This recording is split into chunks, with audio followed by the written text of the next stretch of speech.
Okay, welcome everybody. Good to see so many of you here. This afternoon's breakout session, we're going to focus on the industry approach to commercialization.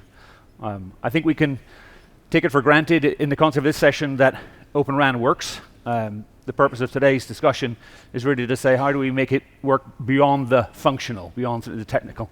So how do we commercialize it and make that real? We've got some great speakers this afternoon. We're going to run this fairly quickly.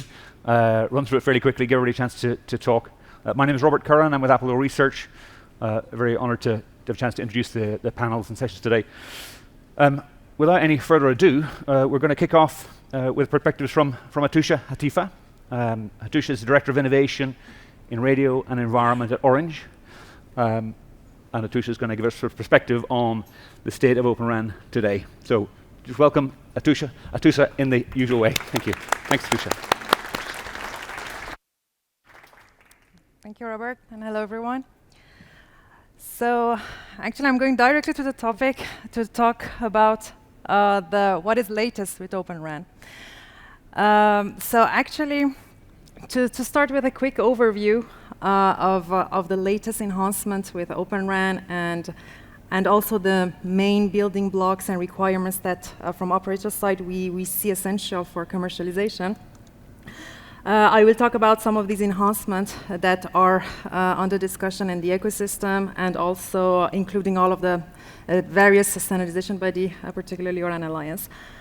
So I start with the openness. So as you know, openness is mainly to bring to consider and bring open interfaces between different radio elements.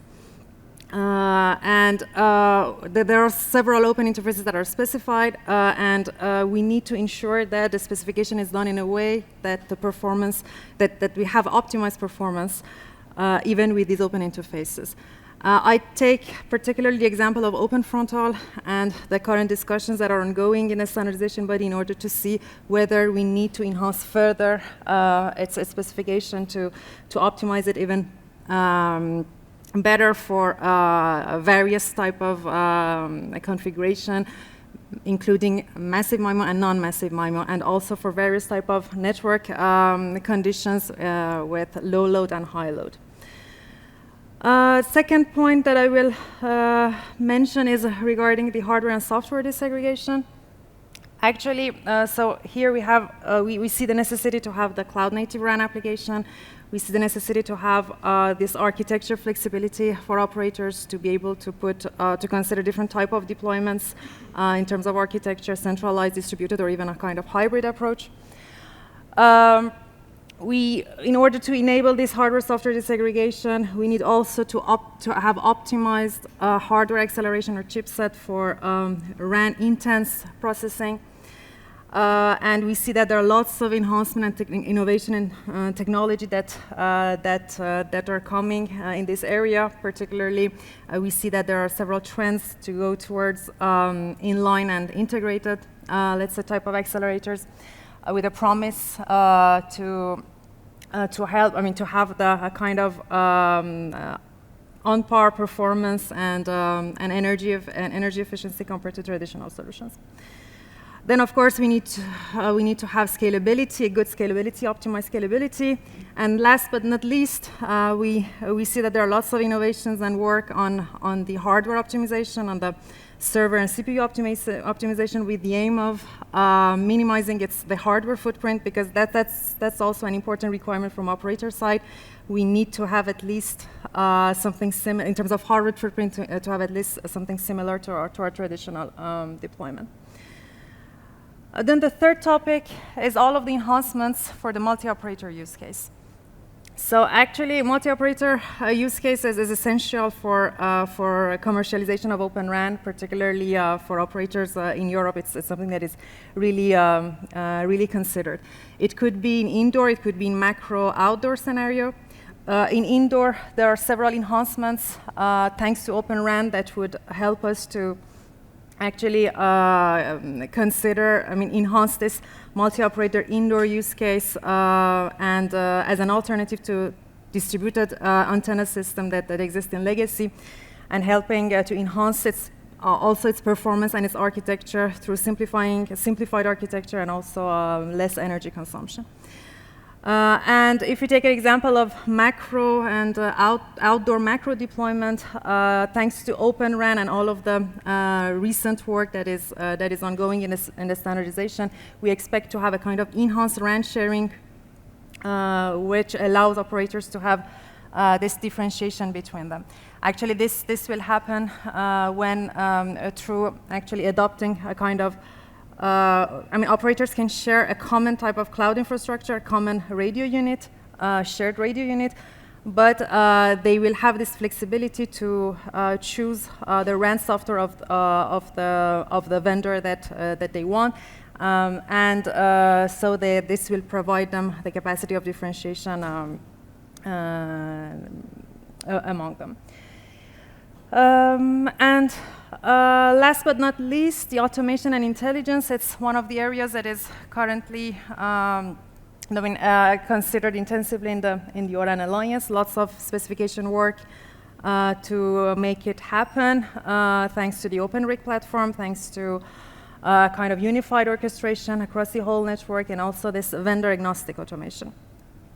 So this was in a nutshell the main, let's say, enhancements that we see for OpenRAN in the coming years. We need to keep in mind that for all of, when we consider all of these areas, we need also to ensure that the three main transfers requirements for operators to be respected. So this is, one is feature parity, the other one is energy efficiency, and the third one is security.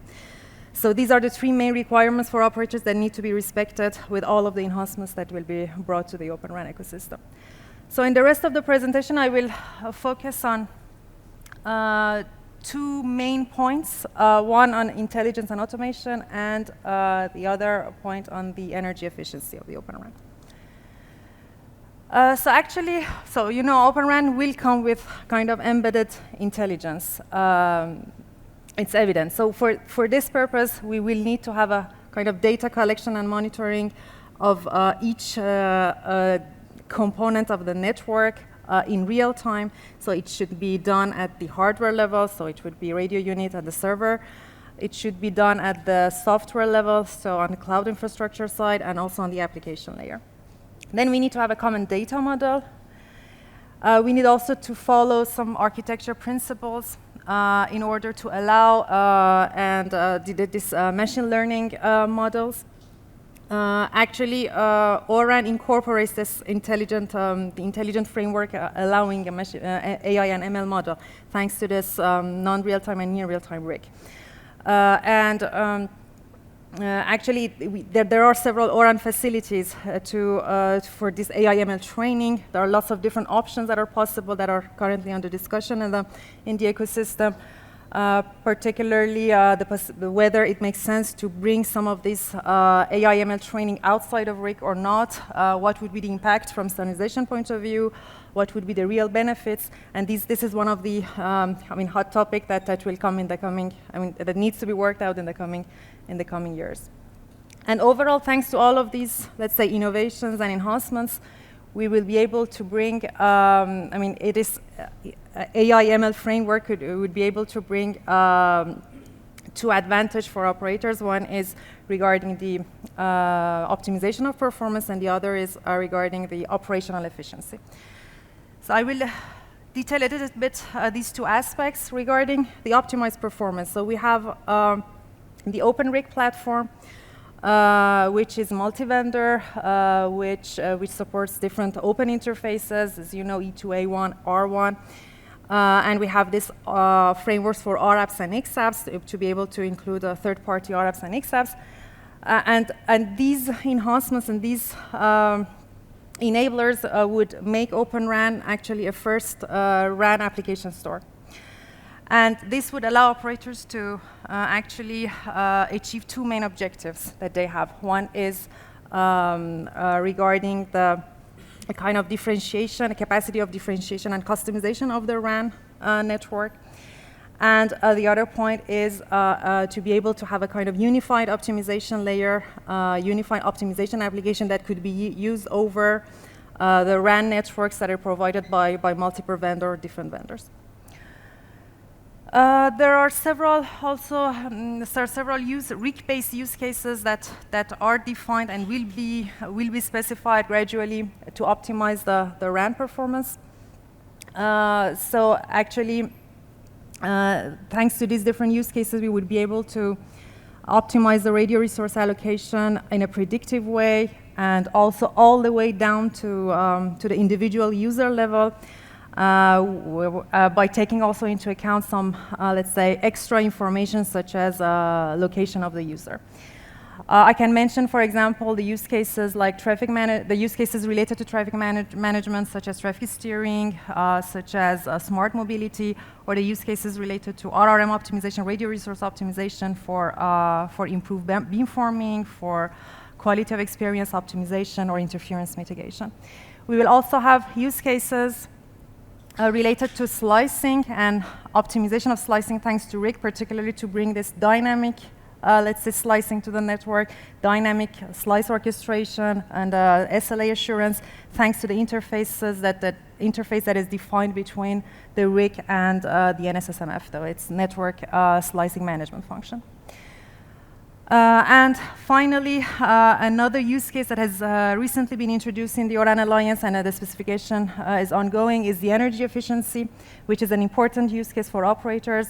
Particularly, there are enhancements to see how we can dynamically ensure and optimize the energy consumption of the OpenRAN network, thanks to different type of mechanisms, such as kind of dynamic switch on off the cells, or introducing sleep modes. It could be at RF level, it could be at hardware level. So that's overall what we see in the coming years to come, and to optimize the OpenRAN performance. So as I said before, the embedded intelligence within OpenRAN will also help to achieve operational efficiency. So actually, AI/ML can be used to, let's say, to predict faults, to recognize patterns, to forecast parameters, and so many, and to anomaly detection, and or even if we put it in a general context, it could help us to have a kind of zero touch with CI/CD automated testing and deployment, and this is. Actually, this is enabled in OpenRAN, and this will bring lots of new capabilities in terms of operational efficiency. And if we want to achieve this objective with OpenRAN, we need to consider a target architecture for the SMO, for the service and management orchestration. And the main point here is that we need to have mature specification and implementation for the SMO that is open, that is multi-vendor, and most important, an SMO that is based on a service-based architecture. Actually, this service-based architecture for the SMO would help us to simplify. I mean, actually, to simplify the integration of new application.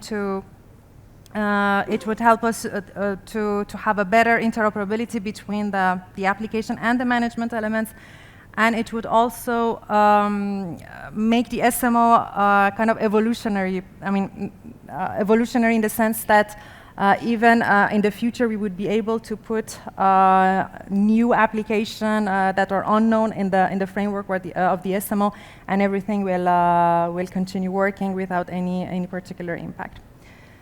And this target SMO architecture, of course, is something that is considered in the ecosystem, and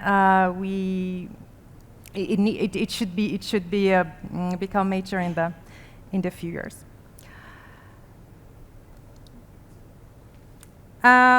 So I will finalize my presentation with the last word on the energy efficiency of the OpenRAN and its evolution towards a kind of better and greener network.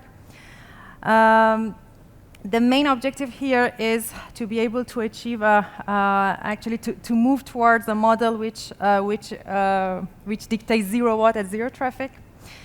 And in order to achieve this objective, we need to consider several aspects.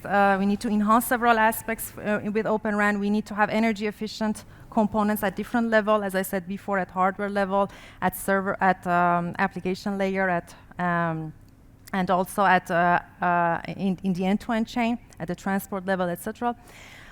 We need to consider and introduce intelligent management of the energy consumption of the network in order to optimize in a dynamic way the energy consumption of the network, thanks to RIC, thanks to dynamic, let's say, shutdown of some of the components at RF level or at the hardware level.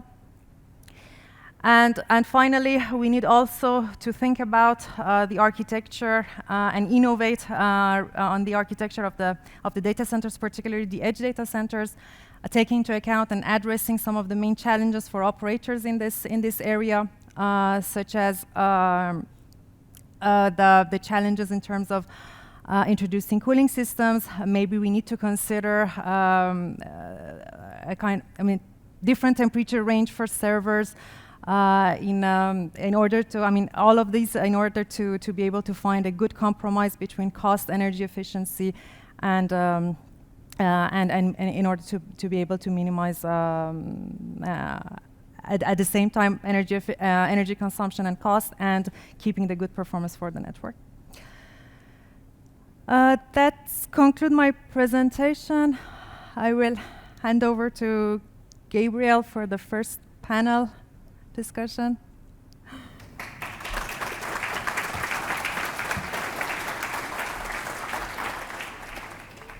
Hey, thank you. What a terrific presentation. I had like 1,000 questions on all those slides. It's really bright up here. Could the panelists come up for the session here? Make your way to the stage. We have 30 minutes here for this session. Obviously, I have a few pre-prepared questions and things like that. If you do, if someone has a burning question from the audience, I don't know quite how organised we are with microphones and things, but do please ask, do raise your hand. It's really bright. Okay, so my name is Gabriel Brown. I'm Principal Analyst with Heavy Reading, where I lead our mobile network coverage. Heavy Reading's an independent analyst research firm. I'm going to moderate the session as the moderator. I'm going to take my seat down the end in just a moment. The way we're going to do this is we're going to, rather than do introductions, as the first time you speak, because we're so short of time, introduce yourself as we go along. So, first of all, I wanted to start with William. William Diego from Orange, introduce yourself, of course. Yeah, but my question is, how do you judge the state of the OpenRAN ecosystem today? Your colleague just gave a really terrific presentation. To me, it looked like you're looking at the next horizon now. It's kind of all of her focus points were a level on to what we would have seen a year ago or more. Yeah, that's a very interesting question, because since the beginning in 2018 regarding the ORAN Alliance, we're starting working on these different aspects, trying to improve the architecture, trying to introduce new interfaces and so on. And today we are in a phase where we are trying to accommodate the different part of the ORAN Alliance architecture and provide a well and clear product that could be implemented by different vendors. This is something that is doing the MVP group in the ORAN Alliance, and complemented to the other aspects regarding the test and integration part, which is also key in the ORAN Alliance. I think we will continue improving the performance of different aspects. Today we have quite mature the open front haul part, but we are trying to improve also the other aspects of the architecture. And I think the MVP group structured very well this work and deliver specifications and also drive the test and integration part, which is key in the following aspects of this OpenRAN part. So we talk about progress there, and you talk about the MVP group, minimum viable product. Yeah. Your colleague also mentioned keeping an eye on sort of feature parity. How close or far away do you think you are with the best of the integrated systems? I think that there is room to improve the different aspects of the ORAN architecture, and this is something that all the actors in this ecosystem want to continue improving more and more the different aspects. And it's important the collaboration of the different actors in the ecosystem to achieve this kind of maturity of the technology. Now we are trying to implement the key aspects promoted by the OpenRAN Alliance, the members of the OpenRAN Alliance, and also the OpenRAN MOU for the European operators is very important for us in order to continue improving the important things of this OpenRAN architecture and technology in general. Okay, we'll come back to the MOU group in a moment, but let's move on to Wei Ku from Keysight. Wei. Hey, hi. Hi, everyone. My name is Wei Ku. I'm head of standards and solution strategies from Keysight Technologies. Good meeting you today. And Wei, give us your view on how well do you think or badly is the OpenRAN ecosystem? You do often hear, let me give you this hint, it's really great for test vendors at the moment. They're the ones making all the money. Yeah, that's right. So Keysight is a test and measurements company. So basically, I think we collaborate with all parts of the ecosystem globally. So ranging from chipsets to RU, DU, CU, RIC applications, SMO vendors, system integrators, test labs, OTIC, tip labs, and operators, obviously. And I think consistent with what William has said, I think from a maturity perspective, we look at standards, right? So front haul specifications from Working Group 4 is really hitting the roads. We're really seeing, so we started testing a few years ago. And then initially, we're just having difficulties trying to get, just basic control user plane over the front haul interface working. To the extent now, we actually see some deployments, right? Like hitting, the streets that we are having trials. Operators are starting to deploy. Obviously, we have operators in Japan, like Rakuten Mobile, have deployed, somewhat a little bit ahead of the standards, and now basically, well aligned to the standards. And then the, front haul, I think right now is at a good state. But obviously, OpenRAN Alliance and industry is looking at continuous improvements in terms of like enhancing the uplink performance to be more suited for massive MIMO, multi-user MIMO applications, which is really one of the crown jewels of OpenRAN. And then getting into the RICs and the XApp and RApps, the AI ML aspects of it, so I think operators and vendors really interested to be able to explore the possibilities. I think in terms of the adaptation of AI ML in the operator space, not even coming to OpenRAN, it's always a hurdle to overcome, right? The operators are wanting to look at the complexities versus the merits. Nothing's for free. It's not like, you run a conformance test over the front haul interface for the radio units and the DU. You get a clear pass and fail criteria. With AI, ML, machine learning, there's no pass or fail. How do you train, right, the models? How do you basically make sure that you can validate the models? And more importantly, I think, how do you actually do that in the live to lab environment that can really adequately train your models so they can be deployed in a few environments? I think all those are the challenges that we're looking at. And I think the ecosystem, the mindsets, the technologies and the products are really getting there. It really depends on the areas that we're looking at. Sure. Okay, let's go to Atoosa at Amdocs. Yeah, no, I think from our point of view, obviously, I'll give an analogy of a food here. Basically, like you have an option of a frozen food which you can microwave, it will have a standard taste, or you cook up real food from a raw ingredients, right? Add a salt and pepper, cheese, and everything, right? So there are pros and cons for both, right? When I say the pros and cons of OpenRAN or ORAN standards is there's a definite recipe that needs to be followed. There are different options which you can create, right? Which everybody use the word innovation, agility, right? So that comes with the OpenRAN, right? That comes with the ORAN standards. So there are standards that has been created, and that has to be followed and combined together for the overall benefit of the community itself, right? So that's where we see the difference, and that's where we see the challenge as well, right? With the OpenRAN, there's a lot of recipe that needs to be created. Obviously, there are some recipes which has been cooked up. So I won't say there's a debate that whether OpenRAN is mature or not. OpenRAN is a path, right? So there are some recipes that has been created, and like Orange mentioned, there's a RIC platform, there's an XApps, RFs which is being built. So that evolution will continue to happen in the coming years, right?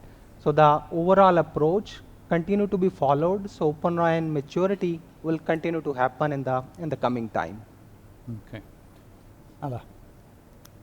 Alla Goldner, Director of Open Standards Strategy at NEC. So, there are several points here I would like to touch for this question. So first of all, of course, we see a great deal of ORAN moving forward, right? Just earlier today, we saw that wonderful map of the service providers. I think there are more than 60 service providers in more than 35 countries already have some certain level of ORAN deployment, and of course, we are happy seeing that. Now, even looking into ORAN Plugfest for the last few years, and especially this last one, by the way, we are heavily participated in that in 3 different territories in Japan, in North America, and in Europe. I think if you count in overall how many vendors participate, it's probably more than 100 vendors, and that's also great news for us because we believe in the fact that as many vendors participate in the ecosystem, the better for the ecosystem, the better chances of ORAN. But then, of course, there is this point that ORAN is still, majority of the deployment is at the early stage, and all those questions whether ORAN succeeds or fails or whichever. And let me just for a moment say that, splitting up the network functions in certain part of the network is nothing new, right? So just was chatting with David Hutton before that, and I was there in 3GPP actually introducing traffic detection functional into 4G network. And even before that, there was a huge discussion whether S gateway, MME, P gateway in 4G, I'm not even talking about 5G, must be split, and and of course, eventually it was, despite all the questions around it, and the claims it will not work for each one of the mobile session, interconnecting and sending all those messages with policy and so on, it does work. There are certain deployments that those functions are collocated, but there is a flexibility in terms of how you deploy those, and there are choices of service provider, how he does that. Same happened, later in 5G, of course, with C-plane, U-plane split, with introduction at F of NWDAF. So in ORAN, it is also happening. And for me, and I may say something unusual, the split between RU, CU, DU is not something revolutionary. It's just that the same thing which occurred in other parts of the network, this time came to ORAN. For me, the innovation is in AI/ML, bringing it to ORAN and actually to RAN, and actually being able to apply those mechanisms of external feeding up of application into RAN by standardized means, right? Because you could do, of course, by some packet marking, but that was not standardized, that was vendor proprietary, and that actually limited the space to that same vendor providing RAN.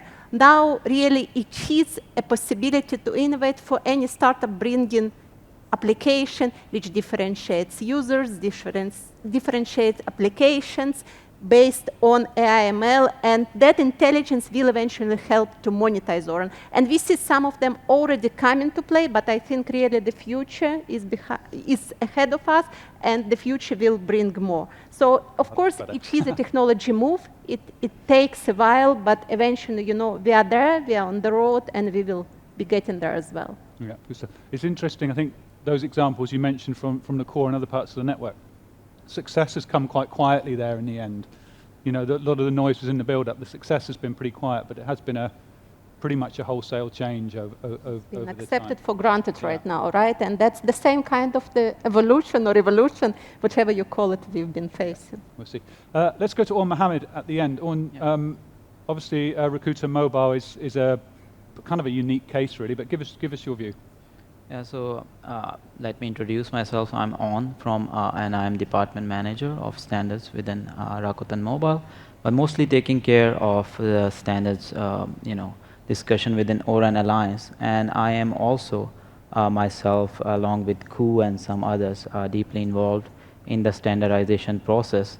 So my take on, if your question, what the fellow speakers, try to answer, about the maturity of ORAN is like, maybe what we are talking about is, is the overall ecosystem, maturity of the ecosystem. So we need to divide it into 2 parts. First is front haul, which we see and is really mature, what I mean by that is like we have deployed over 10,000 cell sites based on ORAN Alliance specifications. So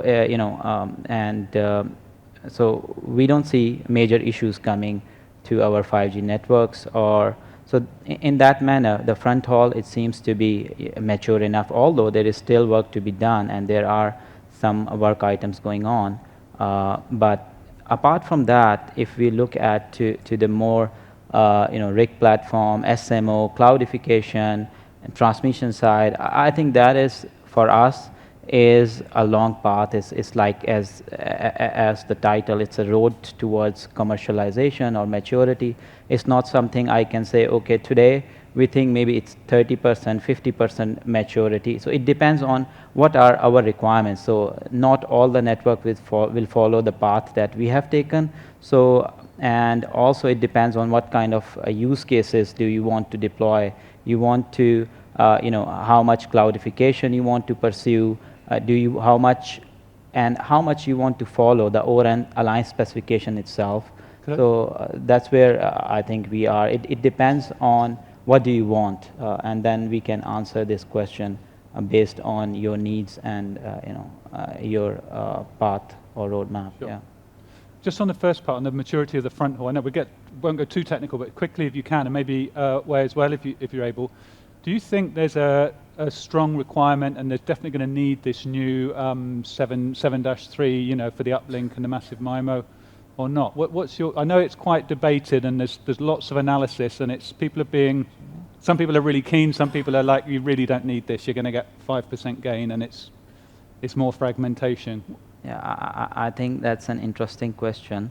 So from Rakuten Mobile point of view, or from other fellow operators, obviously we want to have some massive MIMO system or ORU that can perform at maximum efficiency from energy saving perspective or from spectral efficiency perspective, so that we can save on our capex and opex. So that particular point have some other notions as well. Like we have to see, okay, so we are getting some improvement in certain cases, for example, especially when our PRB usage is high and maybe somewhat high mobility scenario.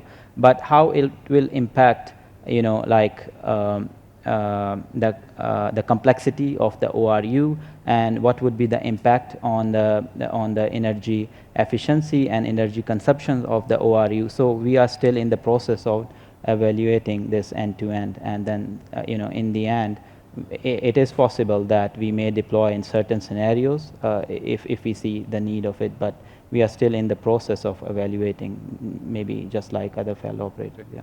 Wait, do you have anything to add quickly on that? Yeah, that's right. So I would just like to add, I definitely resonate with what On-san has mentioned. I would say, especially on the point of energy efficiency, I think previously when we look at the radio unit performance and the splits, it's all about, in terms of the spectral efficiency, the capacity, and the front haul utilization. But I think in terms of the energy efficiency of massive MIMO radios is really becoming a really hot topic. So it's starting to become a multi-dimensional, kind of like KPIs that we really got to look at, doing a balance in terms of based on traditional KPIs, what would the energy plane be looking like? We talk about control, user, synchronization, management. And now we're dealing with a whole new term, energy planes, right, to be taken into the mix. Yeah. I hadn't heard that term, but it's a good way of looking at it. Before we go on, could I just get a time check from the organisers, because it was supposed to be 30 minutes, we had 20 on the clock. If we've lopped 10 minutes off, that's fine, you just got to let me know, because we've only got a few left. Let's go to Ala. New question. When you're looking at the road towards commercialization and the different customers and prospects that you're involved in, do you see like a common set of requirements, a common set of deployment types, or just diversity? Someone wants to do indoor, someone wants to do multi-operator, someone wants to do rural. What's the consistency there in the demand? I think we see diversity, and I think also it was broadly covered earlier today as well. Now let me bring some examples, right? So in Japan, obviously, we have a greenfield commercial network by deploying massive MIMO. But then in Europe, we have, of course, several brownfield networks, some experimental, some actually commercial. So, just a few examples so that we recently announced. So Virgin Media O2, we have a deployment in actually a live commercial network on a few sites. We have, of course, Orange Town in Deutsche Telekom. In Orange, we are part of a 5G SA experimental network. So, it is a mix of both commercial networks and early trials networks. Unfortunately, there are, at this point of time, more early trials network or innovation lab where we participate or we initiate by ourselves in our center of excellence. But as we move forward, of course, the desire is to have more commercial networks. That's clear. And yes, we see diversity in the requirements, and that's probably something which I would expect from TIP to take a big part in on define some more common requirements because, ORAN Alliance basically defines standards. And the way to overcome difficulties in standards, typically, especially during the last years, is to define multiple options, right? We do need those options to consolidate, and we do need service providers to consolidate the solutions for us as a vendor in order to be cost productive and to see more mass deployments eventually. So this is the hope that we will be moving there. But for now, pragmatically speaking, we are satisfying our customers' requests as they come with whatever configuration option they request for us. Obviously, this is what we are doing, and this is what early stage deployment requires. As we move forward, we expect for more. Too many options is the sort of lament of telecom standards, I think, and operations. So I don't know what we're going to do about the timing here. We're going to carry on another 10 minutes, or are we stopping in? I think we'll maybe take two more minutes, and then we'll catch up some other time. Okay. From the other section as well. Okay, so William, I'll go to you, and then Atul to end here. In Orange, or within the part of Orange that you have visibility into, do you have a clear idea of what would be your deployment scenarios for OpenRAN? Do you have priorities, and can you share them? Yes, of course. I think something that is structure this path to the commercial deployment is the MOU that we signed some years ago with the big telco operators in Europe. This provides a very good information regarding our priorities and also which kind of deployments we are targeting in coming years. So I think that the rural part is something that is key for Orange and the ecosystem in general in Europe that will be deploying in near future. And this is something that we are also pushing on different ecosystems like the ORAN Alliance and also the Telecom Infra project in order to build this ecosystem and move forward on this kind of deployment. So, did you say rural there? Did I hear? Yes. Yeah. Yes. Does that imply then, as a colleague is talking about, multi-operator capability is pretty much essential? Yes. Yes, of course. This is very important, and also I think something we are pushing also in this ecosystem, the ORAN Alliance is basically the RAN sharing use cases, which is key in order to share the capacity and also share the different deployments that we can do on the rural areas. Mm-hmm. And in these aspects, the front haul plays a key role in that, because we need to have very mature standards and specifications on that. And I think the ORAN Alliance provide these improvements on this different specification, and this is the target that we are pushing also on the ORAN Alliance and also for the Telecom Infra project in order to validate and test the equipment, because this is the second phase, which is very important.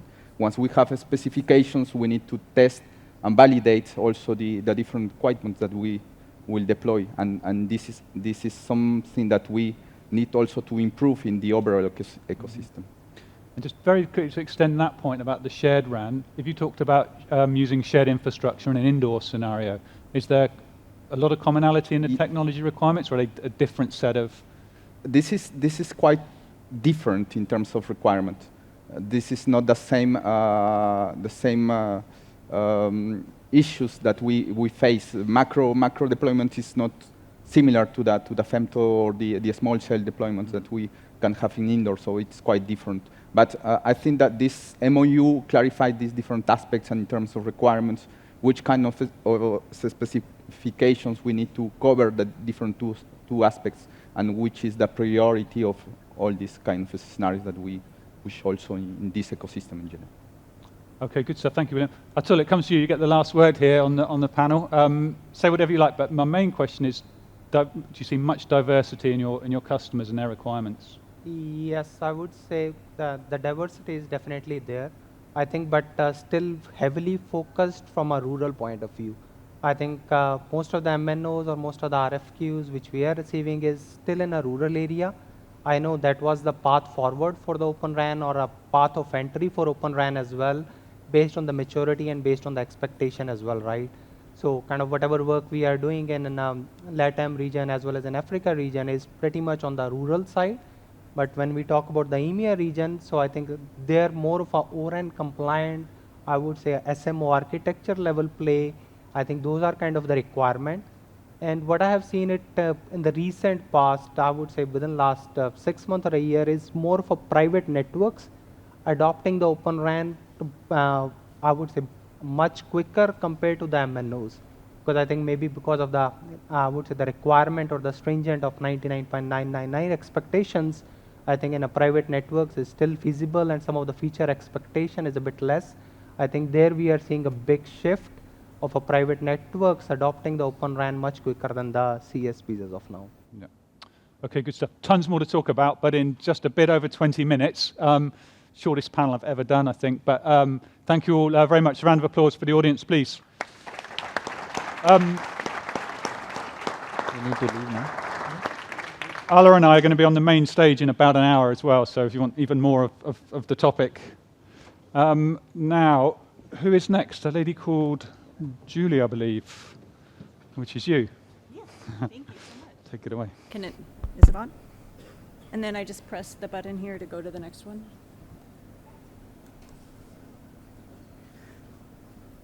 Good afternoon. Buenos dias. I'm Julie Cub from the U.S. Department of Commerce, National Telecommunications and Information Administration Institute for Telecommunication Sciences, and I am the program leader for the 5G Challenge. This is a collaborative effort with the U.S. Department of Defense, Office of the Undersecretary for Defense for Research and Engineering. This is a 2-year challenge. We just finished our first year in September of 2022. We're going to have a second year commencing in September of 2023. Our first year had a $3 million prize purse. Our second year will have a $7 million US prize purse. Our mission is to accelerate the adoption of open interfaces, interoperable subsystems, and secure multi-vendor solutions. We do this by fostering a large, vibrant, and growing vendor community for open interface standards such as 3GPP and ORAN Alliance specs, dedicated towards advancing 5G interoperability towards true plug-and-play operation. This is the first of its kind independent, objective, interoperability OpenRAN testing event. We did something different than most plugfests do, where vendors came and did cold integration. They didn't typically have that time, a month or two ahead of time, to test their systems before coming in. And we actually had 2 phases to our testing. One was on the left side. You can see there was a 2-week, they only had 2 weeks with 1 week of prep time beforehand to do emulated wraparound tested integration of the interfaces, and then 5 weeks to do the end-to-end network testing. We tested at Cable Labs. That was chosen as our host lab, and you might ask why Cable Labs. Cable Labs has been very involved in the Wi-Fi community with DOCSIS standards, and they help facilitate the true plug-and-play of Wi-Fi, and now they're moving into the 5G space. We tested, contestants submitted their CU central units. We tested the core to CU, N1, N2, and N3 interfaces, their distributed unit, or DU, and we tested the F1 interface, CU to DU interface, and the radio unit where we just tested the DU to RU front haul. So the first few were for 3GPP, and the next interface, the open front haul, is, of course, ORAN Alliance specifications. On September 20th of 2022, we held our closing ceremony, and we recognized all the winners. For the emulated integration, we had 6 contestants that won there, as you can see in the CU, DU, and RU categories. They each won $150,000 US for meeting a minimal level of specifications for functional standards. And this is a little different than some of the use cases from TIP, where we actually had, established a session, established uplink, downlink, just basic connectivity, and they had to conform to the standards. We awarded $200,000 for the best software bill of materials. Some of you may be familiar with an SBOM. It's a nested inventory of software components to evaluate security. An SBOM was required for every winner of the emulated integration prize. However, we did also award $200,000 US to Radisys for submitting the best SBOM. We also awarded $250,000 to each of the contestants you can see on the right. We had a CU, a DU, and an RU that we accepted into stage 3, the best ones, and they all had to integrate with the host lab's user equipment, both emulated and real user equipment, as well as the host lab core, and they had these vendors had never integrated with before, and they had to meet a minimum level of integration to win their $250,000 US prize, and they all did. I should note that Fujitsu was eligible to move on to stage 3. However, they had a frequency division duplex system, FDD, and the host lab could only support a time division duplex, so they were ineligible to move on. I'm just going to briefly talk about contestant feedback just due to limited time. One of the things that the contestants said is the host lab, in fact, the lab time was one of the most valuable aspects. Cable Labs has worked together to mitigate disputes between vendors. So you had vendors that never interoperated together. You had test equipment that was new and developing. And so there was a lot of differences with the specs and interpretation, and getting the vendors to come together was extremely valuable. There had been nothing like that before for this cold integration that I mentioned before. There are concerns with vendors that are coming to the ORAN market. How are they going to make a profit? Are people going to buy their equipment? They might win high prizes, but is that going to guarantee? And so one of the things they're very interested is the US government providing some programs, and if you do a search, we are providing some different programs to incentivize ORAN, and that was very important to contestants. In 2023, contestants want to continue with this emulator where you can test a wraparound before you go into integration. It saved a lot of time. They would like to gain OEM participation and also have a second testing vendor. We only had one vendor to test this last year, but we'd like to have a second vendor as well. Okay, again, I'm just going to highlight a few items on this slide due to time. In terms of the 3GPP standards and ORAN alliance specs, there was a lot of issues that the contestants had with these. There's interoperability issues because there's different options. There's version differences like 3GPP 15.3, 15.5, 15.6. Some would not be mandatory for one version and mandatory for another, and you had different versions, integration issues with that, and also interpreting the standards themselves. The standards are not always clear. For the hardware, we found that it was rarely disaggregated from the software. That's still a developing area, and most of the hardware still needs accelerators, especially for the DU component. For the CU, we did have one vendor who came and had a completely softwareized solution where they were able to install their software on our host lab bare metal. But that is not the norm that we're seeing. For ORAN equipment, we find that it was built for development, not for conformance testing. So this was one of the first type events where we were actually testing the conformance to the specs and the standards. Cable Labs also just recently, several months ago, became the first US OTIC, Open Test and Integration Center. There's quite a few in the world, but this is the first United States one. And so they are key in performing this system integrator role that we've had for our contest. And then for the integration, as I mentioned, this cold vendor where vendors had not integrated before was very valuable to the contestants. They often found it was more difficult and more challenging than they had thought, but they learned. They were so grateful for all that they learned. We needed a lot more time for the DU and RU. We have 2 weeks for each for the emulated test. 2 weeks was tight, but 2 weeks for a CU was fine.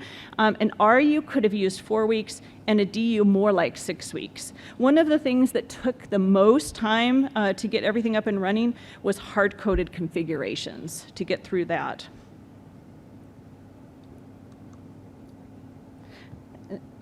Okay, I have about 30 seconds left, it looks like. So I'll just very quickly, my last slide is just more information, so we can skip over that completely. So just very quickly, we're going to be having a 2023 challenge. We should be announcing it sometime in the January timeframe. It will be open to all, you have to at least have one United States citizen on your team and have at least a subsidiary of your company in the United States, because this is a US government program. We are looking at testing the interfaces that you can see there and the different components that you see there. We would still like to have an emulated and network testing. We're going to figure out security based on the last challenge. We're only going to do TDD challenge systems this time because that is the system that's typically used in the United States. We are also going to have a secondary challenge that folks might be interested in.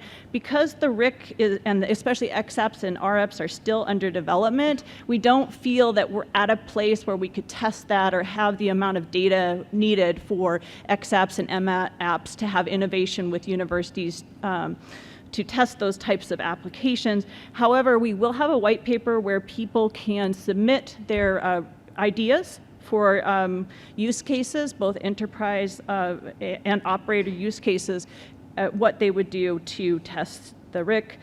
As I mentioned, we are going to have a bigger purse this year. We'll do emulated and network integration achievement prizes like we did last year. We'll also have a best-in-class prize. And because lab time was in some ways almost more valuable than the prizes themselves to the contestants, we're looking at having an in-kind lab prize after the challenge. So there's some more information. I especially invite you to look at our showcase video. It shows a lot of the highlights of the 5G challenge closing ceremony. We had our test vendor comment, we had our contestants comment, we had our sponsors comment on the lessons learned and the benefits of the challenge. And we will be having a second video more in depth coming out in the November timeframe. All right, thank you.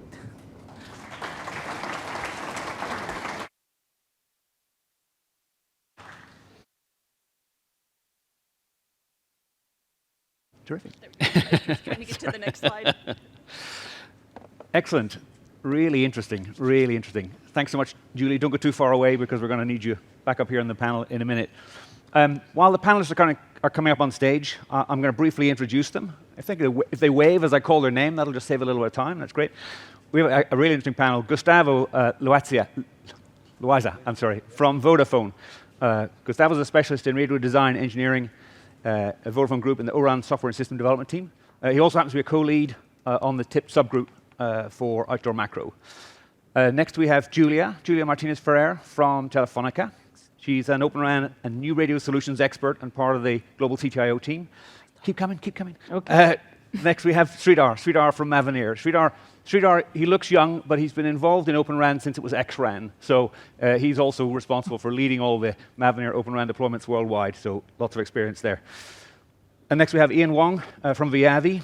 Ian is co-chair of the Test Integration Focus Group in the ORAN Alliance, but he also leads RF and wireless architecture for the CTO office, which encompasses standards, technology, all kinds of stuff. So he doesn't have a lot of time off, I think is what I'm hearing there. No. Julie, you've already met, so Julie, please join us on the stage. I just want to compliment Julie's presentation is a perfect segue. We heard a lot of things this morning about what OpenRAN can be, what it could be. This is all good stuff. But the focus of this panel is commercialization. This only works if it works. And that's what I want to talk to the panel about. We have two operators everyone involved in standards, 2 vendors, and a government organization. This is a great little microcosm of what we have in the ecosystem. So I really want to thank you for their time today as we drill into a few questions. I'm going to stand here. I think it's because it's a bit easier to see everybody. So I just want to focus on one question to start with. We hear a lot about operators focusing their OpenRAN efforts on parity with conventional RAN.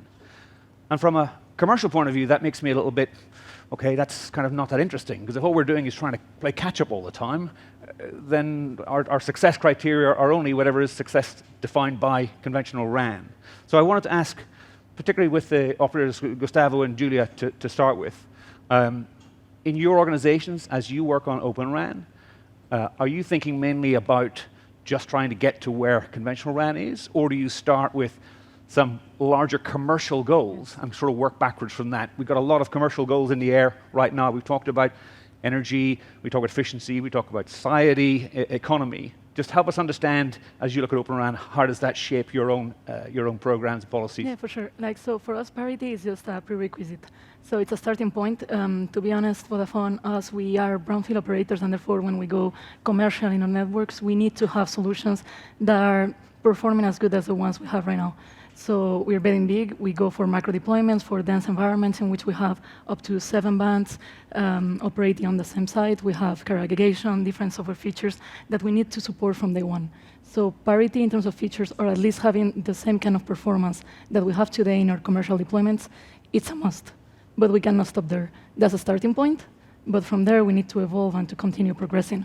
And I guess that's why we're here today, and that's why we're promoting OpenRAN. If it was just another RAN, I guess we will not be investing all this effort and spending all this time that we're doing at the moment. So in general, what we see is that, of course, parity has to be there in a certain level of performance, but from there we need to continue building. We need to continue building open solutions that could help us enable further use cases. I think some of them were already mentioned today before, such as, for example, network sharing, which we see there's going to be a big opportunity there for neutral hosting of different deployment models. We see automation, which might not be there from day one, but starting with the open interfaces, RIC, SMO, and so on, we see automation being a big enabler, one of the things that OpenRAN brings us.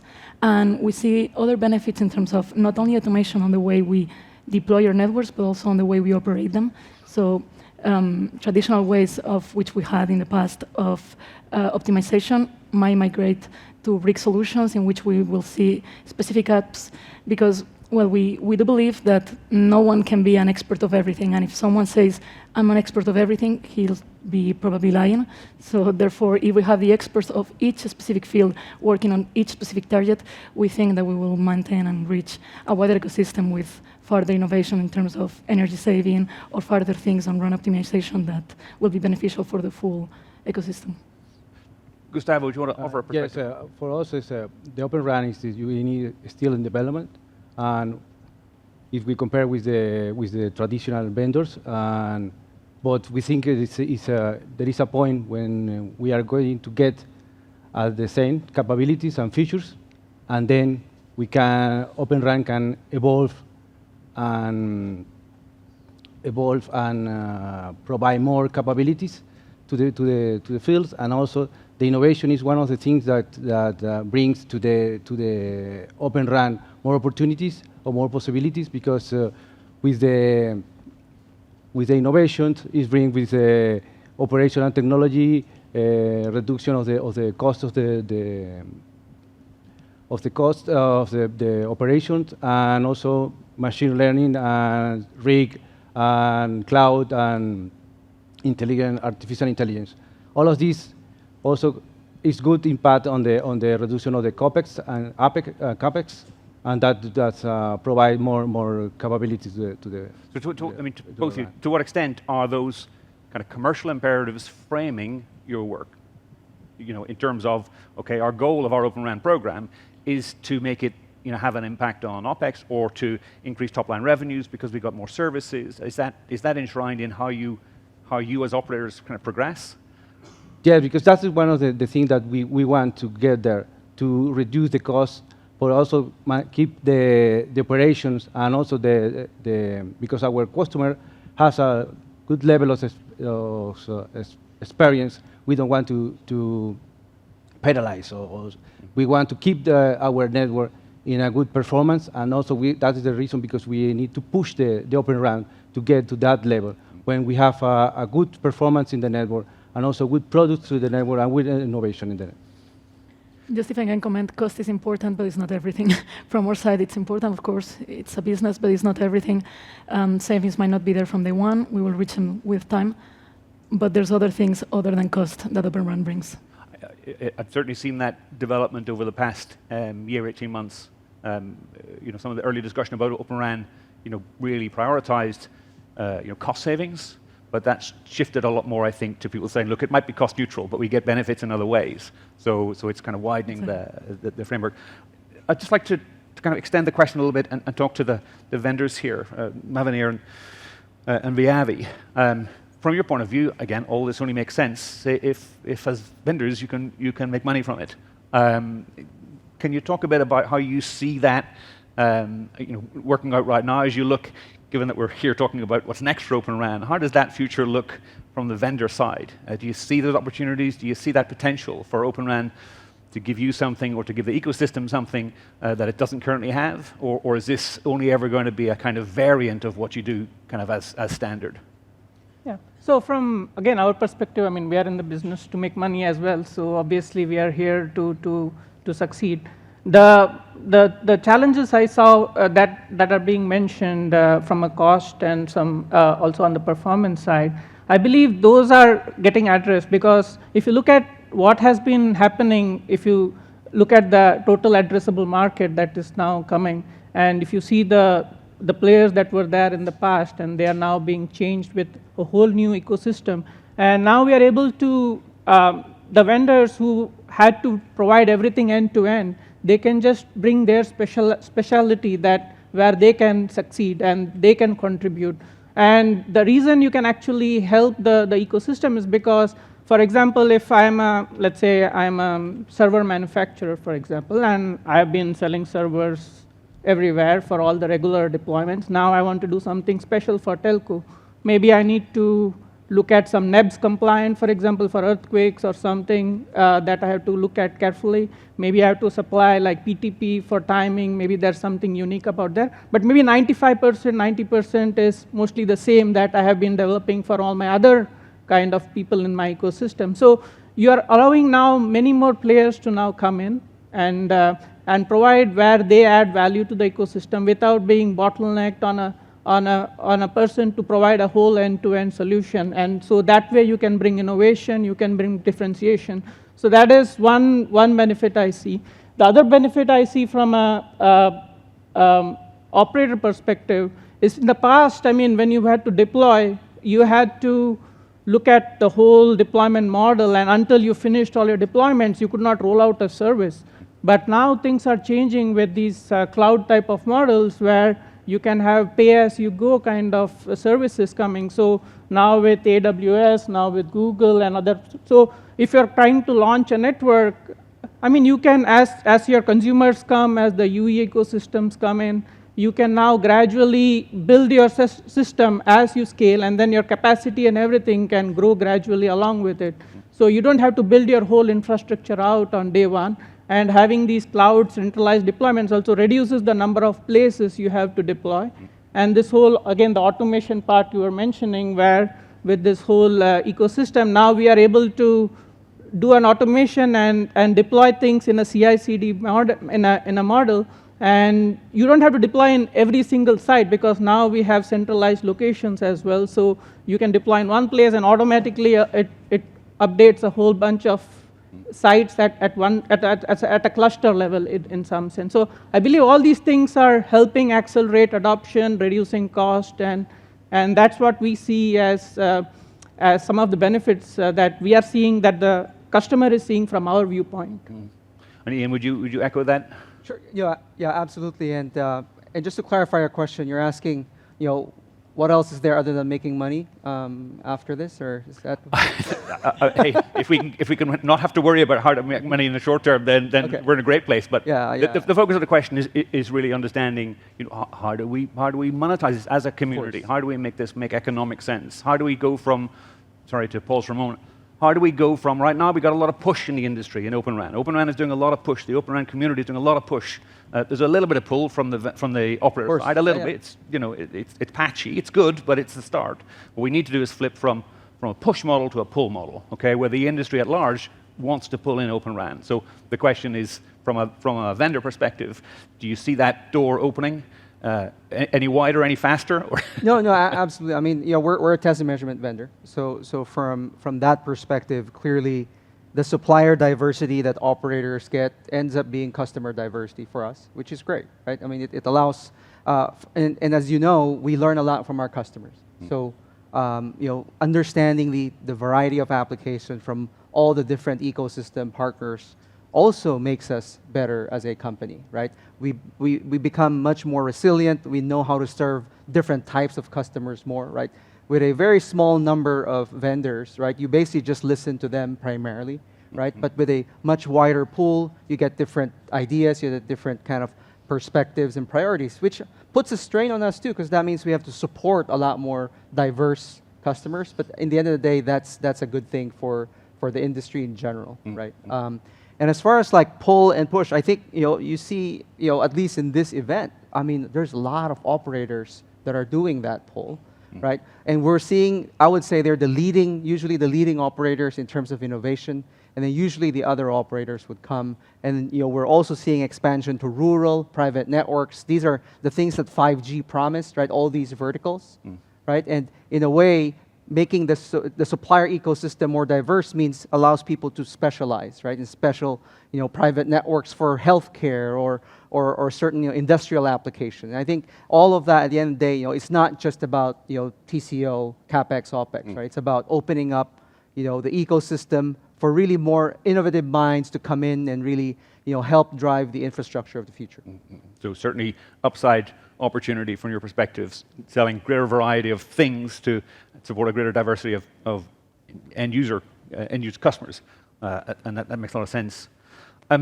Julie, your experience, I know we only had 10 minutes to talk about it, so we could have talked about that for an hour, but you're kind of where this all comes together. It's one example of that.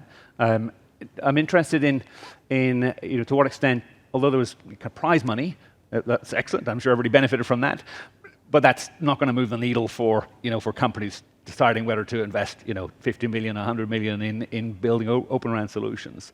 To what extent did that sort of commercial aspect kind of feature in your ongoing work and in the 5G challenge? You know, how to take this from the, you know, working prototype, if you like, or example model into kind of commercial operation. Did participants have a clear idea what would happen next? Or Thank you. Is it on? Oh, thank you. Yes, so one of the big benefits, I think, moving forward from our contest is the fact that we had Cable Labs, who's an open test and integration center. So they created some test cases to test actually end-to-end connectivity, establishing sessions, establishing PDU. And because they're an OTIC, they can feed that back into the OTIC community worldwide. And what we're seeing in the United States is our operators are very hesitant to go away from traditional monolithic RAN because they've been supported by a full integration. And so what they actually need to see to buy off and change their network, which they don't want to touch their network unless there's good reason, because they want it working 24/7. So there has to be some sort of killer app that is more than just a couple digits of better performance or parity. They have to see some killer apps. And they also have to be assured that the integration is going to work if they don't have somebody providing it for them. So to have sort of this OTIC standard compliant test cases that they can be assured work against the standard is huge for them.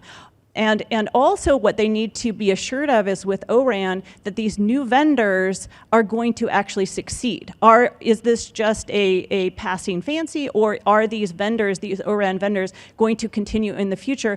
And are we just going to be replacing the 2 to 3 monolithic vendors with just 2 to 3 ORAN vendors? They really want to see quite a few ORAN vendors that are going to be able to scale and deploy and support them and do operations and maintenance, because, you know, we have 2G, 4G, all the way to 5G, 6G, and they have to be able to support all of these versions going forward. So they need to see these types of things. And I think the 5G challenge with the OTIC and the standard testing and having this assurance that you can go towards automation and validation of your systems is a huge step towards getting buy-off on going towards ORAN for the US companies. It brings to light one of those odd contradictions in the OpenRAN movement, which is that some of the conventional wisdom is being totally turned on its head. The conventional wisdom in telecom has been, let's consolidate, let's get to a small number of vendors, and let's do big ticket 5-year, 10-year deals. OpenRAN says, no, that's not the model. Let's turn that around. Let's be able to deal with lots of vendors. Anyone want to offer a comment on how that feels, either as a vendor or from an operator side, how that works organizationally as you look at the future? Is that seen as a big change, a big obstacle for what you do beyond the technology, changing to be able to make it easy to work with 30 vendors rather than 3? And the same for the vendors on our panel, while they think about that, for the vendors on our panel, again, we heard some discussions this morning. It was very gentle and nicely couched, but the implication was you're going to have to get used to working with people that you consider to be arch competitors. How do you approach that, and how do you kind of resolve that issue? So from our side as operators, we have to adapt a little bit and change our model. It's true that right now, for example, in our operating businesses, we are used to maybe 1-2 run versions of software per year, and that, of course, is going to change. We're already seeing it in our early deployments. We have a bunch of new versions that we need to validate before pulling to live network, but we don't want to decrease the quality of the testing of the versions that we release. So somehow we have to improve the way we're doing test and delivery there. Also, we have to acknowledge that we're working with a pool of vendors, and there's different versions that will come simultaneously or not. You could have a different version of ERU coming at a different time, or the version of the DU software and so on. And those kind of things have somehow to mix and match, work together, shouldn't be a regression in terms of functionality. And it's something we have to adapt as operators, because we're not used at this amount of things of working of versions that softwareization brings to us. But also, I think it's very important to have collaboration from the different partners in the ecosystem, because when everything goes right, it's perfect, but when there's an issue, it's very easy to finger point this particular part of this particular piece of the solution. And therefore, sometimes it's someone's fault, sometimes it's just a mix of different pieces not collaborating on the way they should. So collaboration from the ecosystem is key. People that used to be competitors and now need to be partner need to collaborate. For us, in our case, system integrator has been a key part of that. So we acknowledge that, at least at early stages, system integrator has been a good interface for this kind of issues. And as operators, I think we have to adapt our skills, and I think we have to adapt the way we deliver software versions to our network. I do want to chime in as as the chair of the Test Integration Focus Group in ORAN Alliance, right? Julie mentioned OTICs, and I think that's I don't think we've emphasized that enough. It's a key component to really opening up the ecosystem. And these are meant to be open labs, right? That means don't let the lack of a partner or the expense of test equipment be the barrier to entry for smaller vendors to come in and play a part in this ecosystem, right? At the same time, it challenges us as test and measurement vendors to say, how can we actually deliver lower cost solutions? How can we leverage the cloud, test as a service, kind of new models wherein it's no longer, here's a box, buy it and use it. I mean, there's a lot in the ecosystem now that are developing X apps, right? And these are maybe smaller app vendors, and how do I be part of this ecosystem? And I think OTICs, PlugFest in the ORAN Alliance, and a lot of these, let's call it test as a service models, will be very critical to really opening up this ecosystem, especially for smaller vendors. Yeah. So I just wanted to add, so in addition to what she mentioned is, see, as you have more number of vendors who are trying to contribute towards making a solution, it's going to be very hard to synchronize all the software releases and everything, because if everything is coming from one vendor, I'll say, okay, this quarter I'll release that, this quarter I'm going to release this, and everything is synchronized. I test everything and then pass it along. But I think that model doesn't work anymore in this kind of environment. So what Ian was talking about in terms of having these labs which can actually help facilitate all the testing, that's one way of doing things. The other thing that I think is going to help here is the automation part, because if I'm going to have all these unsynchronized releases coming through, somebody's upgrading the firmware on the radio, somebody's updating the software on the CUDU, somebody's doing a firmware update on the server for your BIOS or whatever it is. So or on the platform side. So having these kind of automation regression suites where you know that as you're pushing through things in a CI/CD model, it gets pushed in, it gets validated, and end-to-end kind of a system validation, and you have sufficient test cases that you're confident that when you're introducing this, it's not breaking anything. I think that is going to be the key challenge, and I think that's where the effort needs to be in terms of moving forward. Yeah.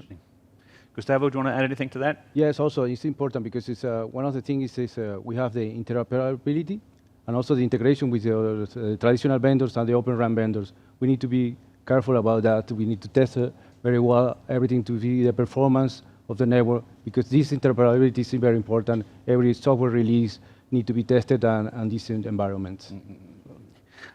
So I think what my takeaway from that is very much that the future is about some of the things that we're not doing in the RAN itself. It's about automation, particularly automated around testing, the lab setup, creating those and establishing those as places that any vendor can have access to, and shorten the cycle of test and integration. Just wanted to add on this one as well. So I think, again, there is a brownfield and a greenfield aspects of testing. So I think the greenfield is, again, much simpler because, given, I think that, I don't remember who was mentioning, but there are like two parts of it, right? One is within the ORAN part, which is, let's say, a greenfield kind of a solution with different components provided, let's say, by different vendors, trying to make sure that they are getting tested well with releases. And then I have an existing vendor, now I have to interoperate with that vendor as well. Yeah. Now, what do I do to kind of make sure that testing also gets done in an automated manner? And making sure all those interfaces are also well tested, I think, and especially if it's a legacy vendor where you may not even know what is out there. Yeah. I think this is where operators also need to step up and help facilitate those type of integrations. And that's what we have been doing with a lot of our customers as well. That makes so much sense. Move the risk is clearly becoming visible in different places, and it now needs to find a home. And some of that risk is going to system integrators, some of it's going to test companies. So that sounds like a good place to finish this conversation, and for vendors to be focusing their efforts. I think they're calling us out of time. Have we still got a couple of minutes? I don't hear a no. So let me ask one last question then. Hey, we have 20 more minutes now. Hey, it's going backwards now. So last question. It's quite a simple question. Julie, clearly the U.S. government is putting up some money to support the aims of OpenRAN, and that's other countries across Europe, across the world are doing similar things. I know it's a little controversial because some of the sort of less positive people about OpenRAN say, hey, this is distortion of the market, we shouldn't do this. But again, in thinking about the future trajectory of commercializing OpenRAN, to what extent do you think that kind of government support is going to continue to be a long-term factor, or is this something that we're going to see for 2-3 years, and then the ecosystem will be kind of self-sufficient at that point? I'll start with you because you're deeply engaged in it. But anybody else want to offer a comment on that kind of government support? Yeah, and also I should mention, we just had a $1.5 billion innovation grant come out from our parent that we're going to be administering for the next 2 years, or 10 years. So I guess our philosophy is for that 10 years, we will be providing that type of support. People can, in the US, can apply for those types of grants. I think for what we're trying to do in the United States, and me being part of the US Department of Commerce, is we're trying to incentivize a lot more diversification in terms of vendors. Right. And we really haven't seen that with traditional RAN. Okay. So I think it is important to have more than just 2 or 3 vendors. And I do think government incentives can be a big part of that. Eventually, we're free market in the United States where, people can, compete and the best people can win. So we don't want to, rig anything, but we do want to provide a playing field where many people can play. Anyone else see the ongoing benefits from government initiatives?